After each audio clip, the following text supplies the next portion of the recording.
রাজবাড়ীতে ঘরে ঢুকে এক যুবককে গলা কেটে হত্যা করা হয়েছে। শনিবার দুপুরে গোয়ালন্দ পৌর জামতলা এলাকার ফারুক শেখ নামে এক যুবককে নিজ ঘরে রক্তাক্ত অবস্থায় দেখতে পান পরিবারের সদস্যরা। খবর পেয়ে ঘটনাস্থল থেকে মরদেহ উদ্ধার করে পুলিশ।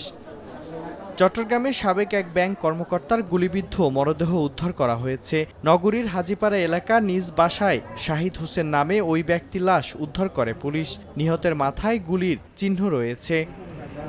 খুলনার লবণচড়ায় আধিপত্য বিস্তার ও মাদক কারবারকে কেন্দ্র করে জোড়া হত্যাকাণ্ড মামলায় ৩ জনকে গ্রেফতার করা হয়েছে। সংবাদ সম্মেলনে র্যাব জানায়, এ ঘটনায় মূল অভিযুক্ত টুটুপাড়ার শীর্ষ সন্ত্রাসী আলামিন হাসান সাইফি ও তার সহযোগী রফিকুল ইসলাম রফিককে শুক্রবার গোপালগঞ্জের মাঝিগাতি বাজার এলাকা থেকে গ্রেফতার করা হয়।